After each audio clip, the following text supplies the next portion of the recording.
Hey, what's up you guys, it's your boy Drew here back again with another video for all you American soccer fans out there. And in this video, we're going to talk about, you guessed it, as you read the title and probably saw the thumbnail, Sporting Kansas City becoming American heroes in the Concacaf Champions League for American soccer. So in this video, I'm just going to give you guys my reaction and review to what went on with MLS teams in the Concacaf Champions League for the second leg of the quarterfinals in this tournament that went on earlier this week. And that's basically it. But before we do, of course, guys, you know I gotta put this thing in here. If you guys love American soccer and you want to see it grow here in America, hit the subscribe button and be part of the change. And hit that like button as well. It really helps your boy out. One more thing before we go. I hope you guys stick around at the end of the video because I kind of want to talk about something, ask you guys a very important question. Not really important, but I need your input on it first before I go ahead and make this big change. So stick around to the end of the video and maybe you can help your boy Drew out in the long run. First thing we gotta talk about, holy crap, New York Red Bulls freaking choked. They were so close to overcoming the Santos Laguna deficit that they had before. Dude, they were so close. They literally were they were gonna go into overtime, okay? It was 2-0. They were away at Santos Laguna. I was like, oh, I checked I didn't get to watch the game really. I watched the first 10 minutes of the first half on Yahoo Sports, by the way. If you guys don't know where to watch it, it's for free on Yahoo Sports app. Download it, it's free. Totally free, and who knows how long it's going to be free for, so definitely start watching on Yahoo Sports before they start to charge us. Anyway, back to New York Red Bulls choking. They were winning 2-0 away. I was shook. I was like, you know what, Santos are going to beat New York Red Bulls 2-0 away in New York, and they're going to come back in Mexico. They're going to die. They're going to lose. And I really had zero hope for New York Red Bulls, but then watched the game, 2-0 up. I'm like, dude, they're going to win it. It was like 70th minute. I was like, oh my god, they're really going to win it. I checked the score on my ESPN app. And then I went to sleep because I'm getting older and fell asleep. So I woke up in the morning for work. It was like 4 a.m. I woke up and I checked my phone. And freaking Santos Laguna is 4-2. They won the final score. I was like, what? I was like, they scored all these goals at the last 10 minutes of the game. I was like, are you kidding me?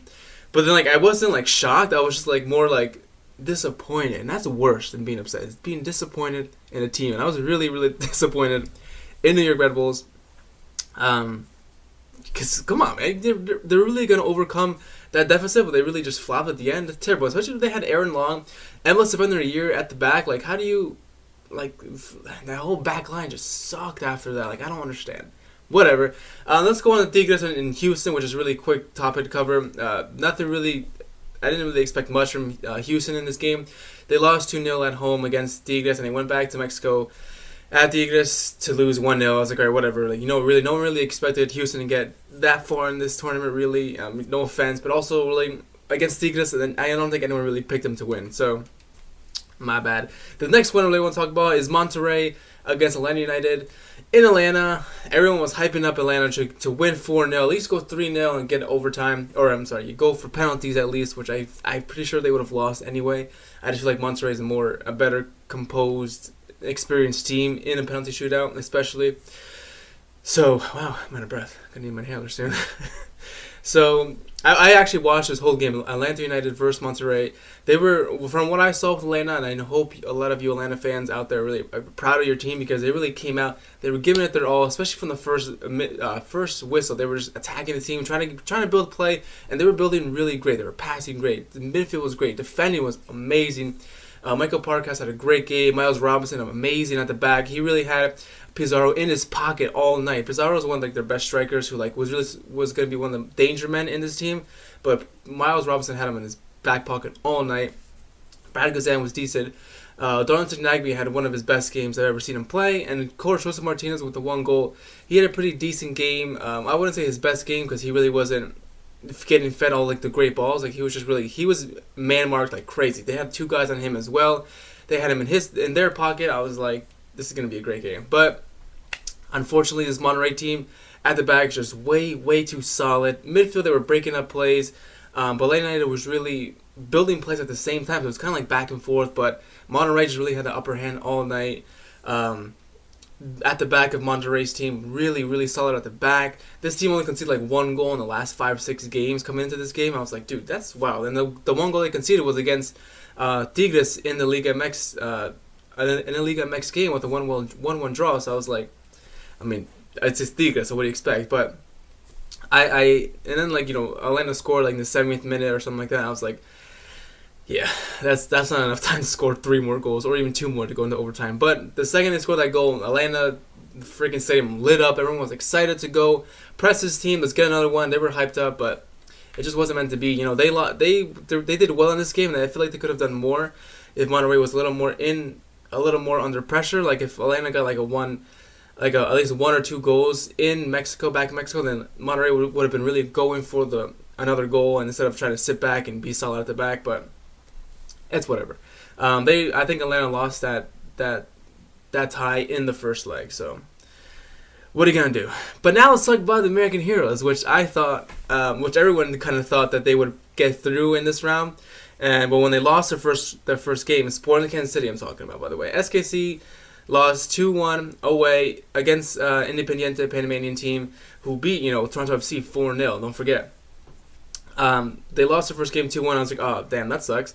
But everyone thought they got that one goal away goal. That's gonna be good. At least get 1 or 2 goals in Kansas City for the second leg. Boom, they got 3. They won 3-0. Christian Nemeth, that 30-year-old Hungarian striker, scored a brace to help Sporting Kansas City and MLS move forward and stay alive in this tournament longer than anyone else would have expected by this point.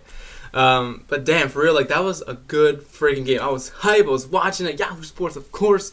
I'm sure a lot of you Kansas City fans out there were hype or excited, but now you're on to your next big challenge, which is Monterrey. I'm going to cover that in a second.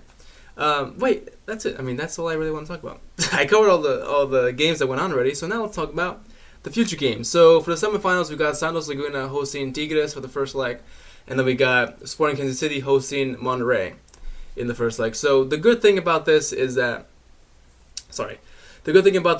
Sporting Kansas City is at home first. So the one crucial thing, obviously, is not to concede an away goal at all. And if you do, you got to score 2 more goals. If you concede an away goal, you got to score 2 more goals to beat that deficit, because an away goal is such an critical and important and vital goal. Like that's what teams go for when they go for away goals, because like that in the return leg, this just makes it so much easier for the team at home, depending on how that result pans out in the first leg. But for a safe scoreline, I think at least 3-0. Again, if they can do a 3-0 again against Monterrey, which I really doubt they can do, even in Kansas City, it would be a good result, because then they go to Mexico and the worst thing to do when you go to Mexico is just try to close up shop, park the bus. You cannot do that against Mexican teams in Mexico. They're just gonna break you down. They're more technically gifted than we are. They're more skillful. Their tactics are a little bit better at breaking down MLS teams. So that's something we really can't do as MLS teams, and Kansas City cannot do. But we'll talk about the second leg when we get there. Let's talk about the first leg. Kansas City is going to have to really come out there and just give it to Monterrey. They're going to have to really attack like crazy, break down this team, break down that midfield that they have that creates great passes. They got to, like Atlanta did, shut down their attack, shut down Pizarro up front. You got to shut him down. That's their main dude. Shut him down and go try to break down a really, really tough defense, which is, like I said, they conceded like 1 goal, now 2 goals in their last 6-7 games. So no team messing around. I think they're second right now in Liga MX table, only behind Tigres. So if Kansas City can beat this team, they're going to have to go in the final against, I'm assuming it's going to be Tigres who's going to be in the final. So Tigres and Kansas City in the final, it's going to be killer, man. That's going to be a good final. I'm really excited to watch that. You know what? And as always, every year, we're going to live stream the final here on your boy Drew's channel. So be sure you're subscribed to watch that and stay tuned, right? Okay, so that's pretty much all I really wanted to talk about regarding all the Concacaf Champions League coverage and future games that are coming up.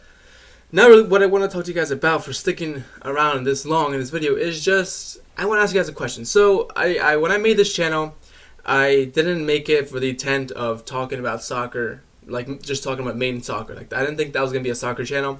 So when I picked my name, it was just like a random name people would call me at work or just nicknames. I was like, I need like a channel name. I was like, I don't know, I'm not the biggest creative guy. So I just picked Drewby, whatever.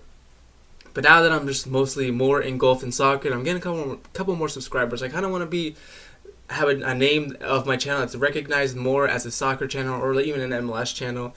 But mostly soccer. Like I want people to see my name like, oh yeah, that's like a soccer channel. So I've been throwing around ideas out there, okay? And some people at work have been throwing me ideas. And this is what I think, okay? I have 2 ideas I kind of am digging, but I want to make sure it's okay with you guys, my subscribers, because you you guys are the people who are really watching my stuff. Okay, I make my stuff not just for the sport, but for you guys as well. So I want to ask you guys first before I go and change this name.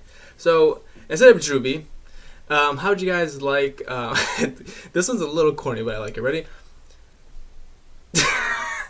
Kicking it with Drew. How about that? How's that sound? You know, kicking it Drew, like kicking it like soccer, kicking it. Another one I kind of liked. Whoa, I'm out of focus. The other one I kind of liked was Drew FC or FC Drew, or even Drew SC, like soccer club. But instead of saying soccer club, it would be like soccer channel, SC, Drew SC, soccer channel.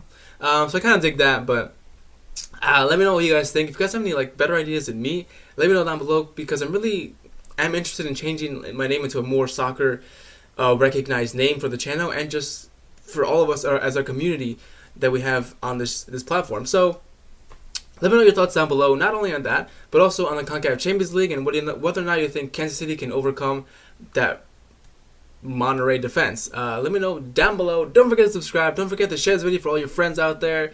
Don't forget to share people. That's it. I'll see you guys next time.